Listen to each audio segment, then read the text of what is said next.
दोस्तों, आप घर बनवाने वाले हैं या फिर आप सिविल इंजीनियर हैं, आपको एस्टिमेट करना है तो अर्थवर्क का कैलकुलेशन तो करना ही पड़ता है। अर्थवर्क में क्या क्या आता है, जैसे कि एक्सकवेशन, रिमूवल और रिटर्न फिलिंग, यानी कितनी मिट्टी आपको खोदनी पड़ेगी, कितनी मिट्टी दोबारा फिर भरनी पड़ेगी फाउंडेशन वगैरह करने के बाद, और कितनी मिट्टी आपको बाहर फेंकने की जरूरत है। यह 3 तरह का कैलकुलेशन अर्थवर्क के कैलकुलेशन में आता है। तो हम लोग आज इसी का कैलकुलेशन करने वाले हैं, जिसमें हम ड्राइंग को समझ लेते हैं। यदि आपको ड्राइंग पढ़ने नहीं आता है या फिर एस्टिमेट करने नहीं आता है तो आप सिविल इंजीनियर अधूरा है, यानी कि अधूरा सिविल इंजीनियर है। इसलिए ये सब चीजें बेसिक है, आपको आना ही चाहिए। और ये कोई बड़ी चीज नहीं है, ऐसा नहीं है कि बहुत बड़ा चीज है आपको समझ में नहीं आएगा, बहुत ही आसान चीज है। आप चाहे थोड़ा सा एफर्ट लगाएंगे तो जरूर सीख लेंगे। सबसे पहले हम ड्राइंग को समझते हैं। जैसे कि एक बिल्डिंग है, एक रूम है और इसमें 4 कॉलम दिए गए हैं। तो 4 कॉलम है तो 4 ही फुटिंग होगा, स्वाभाविक है। तो इसका मैंने यहाँ पे सेक्शन बना दिया है, यहाँ पे प्लान बना दिया है। इसको हम समझते हैं। डेप्थ ऑफ फुटिंग की बात करें, डेप्थ ऑफ फाउंडेशन की बात करें तो ये 1.5 मीटर है यहां तक, पीसीसी के टॉप तक। लेकिन पीसीसी का थिकनेस की बात करें तो ये 100 mm है। फुटिंग का डेप्थ वो 400 mm है। फुटिंग का साइज यहां पे लिखा हुआ है 1200 mm बाई 1000 mm। मीटर में बोले तो 1.2 मीटर बाई 1 मीटर। कॉलम की साइज करें तो 0.3 इंटू 0.25। तो ये सारे डिटेल हमें दिए गए हैं। अभी हमें अर्थवर्क का कैलकुलेशन करना है। तो अर्थवर्क के कैलकुलेशन के लिए क्या क्या रिक्वायर्ड डाटा है, क्या क्या गिवन है, ये हम पहले लिख लेते हैं। गिवन क्या क्या है?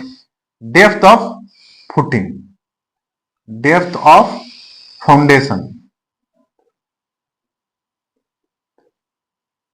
डेप्थ ऑफ फाउंडेशन ये पीसीसी के टॉप तक 1.5 है और नीचे का 100 mm का पीसीसी है। मैं टोटल लिख देता हूं 1.5 प्लस 0.1 इज इक्वल टू 1.60, ये दिया हुआ है। उसके बाद हम निकालेंगे साइज ऑफ पीसीसी।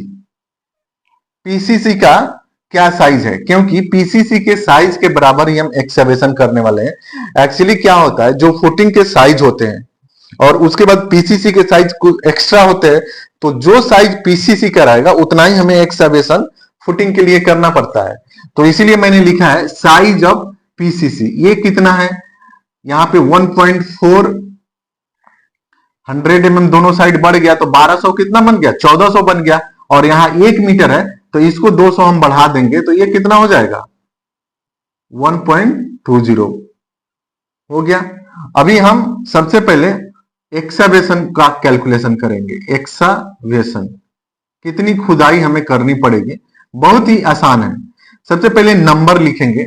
नंबर कितना है, 1 2 3 4, 4 है। मैं नंबर यहां पे लिख भी देता हूं, नंबर इक्वल टू 4। 4 नंबर है तो मैंने 4 नंबर लिखा। उसके बाद लेंथ लिखेंगे। तो साइज ऑफ पीसीसी में लेंथ कितना है, 1.40। उसके बाद विड्थ कितना है तो 1.20। उसके बाद डेप्थ आता है, तो डेप्थ मैंने निकाला है 1.60। अभी आप तीनों को जब मल्टीप्लाई करेंगे तो आएगा 10.75 क्यूबिक मीटर।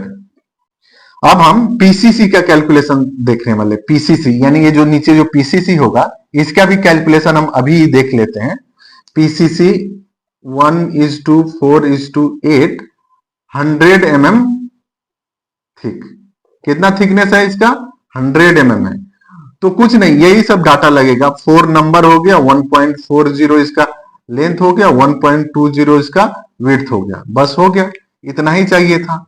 अभी हम तीनों को मल्टीप्लाई करेंगे तो मुझे रिजल्ट मिलेगा, आ जाएगा 6.72 स्क्वायर मीटर। ये स्क्वायर मीटर में आ गया क्योंकि हमने थिकनेस पहले ही लिख रखा है।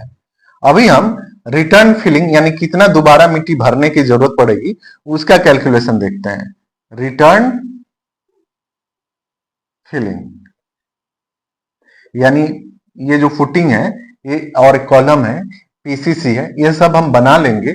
उसके बाद मिट्टी हमें भरने की जरूरत पड़ती है, तो कितनी मिट्टी भरनी पड़ेगी इसका एक फॉर्मूला होता है, total excavation, total excavation minus PCC की quantity of PCC minus quantity of column and footing. ये जो फुटिंग है और ये जो कॉलम है इसकी क्वांटिटी आपको माइनस करनी पड़ेगी। तो मैं लिखता हूं यहां पे टोटल एक्सवेशन की क्वांटिटी कितनी है 10.75 माइनस क्वांटिटी ऑफ पीसीसी 6.72। ये क्यूबिक मीटर में नहीं है, स्क्वायर मीटर है। तो थिकनेस कितना है 100 mm, इसलिए मैं 100 mm से मल्टीप्लाई कर देता हूं तो ये क्यूबिक मीटर में चेंज हो जाता है। Minus quantity of column and footing. अब कॉलम एंड फुटिंग का कैलकुलेशन मैंने पहले कर रखा था तो उसकी क्वांटिटी 2.25 है। ये वाला वीडियो यदि आपने नहीं देखा है तो आई बटन पे क्लिक करके ये वीडियो जरूर देख लीजिएगा, जिसमें मैंने कंक्रीट का यानी कि फुटिंग का और कॉलम का कैलकुलेशन किए हुए हैं। वहां से ये रिजल्ट मैंने सीधा लिख लिया है, तो ये यहां पे लिख देंगे। उसके बाद इसका रिजल्ट कितना आ जाएगा 7.82 क्यूबिक मीटर। ये रिटर्न फिलिंग आया। लेकिन एक काम मुझे और करना है, इसमें 10% वार्ड्स डिडक्ट करना है। 10% वार्ड्स डिडक्शन। कोई भी मिट्टी हम खोदने के बाद भरते हैं तो उस तरह से कंपैक्शन नहीं होता है, इसलिए हमने 10% वार्ड्स कंसीडर किया है। तो सीधा 7.82 माइनस 10% ऑफ 7.82 ऐसा करेंगे तो इसका वैल्यू आ जाएगा 7.04 क्यूबिक मीटर। तो ये रिटर्न फिलिंग आ गया। अभी हमें कैलकुलेट करना है रिमूवल, यानी कि कितनी मिट्टी रिमूव करने की जरूरत पड़ेगी। इसके लिए सिंपल सा फॉर्मूला है, फिर भी मैं उसका कैलकुलेशन कर देता हूं।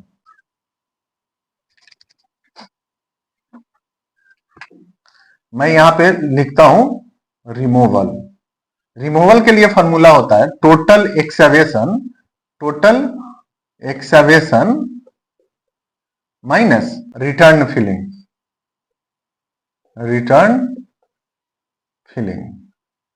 अब क्या हो जाएगा, टोटल एक्सवेशन मैंने कैलकुलेट किया था 10.75 माइनस रिटर्न फिलिंग कितना आया 7.04।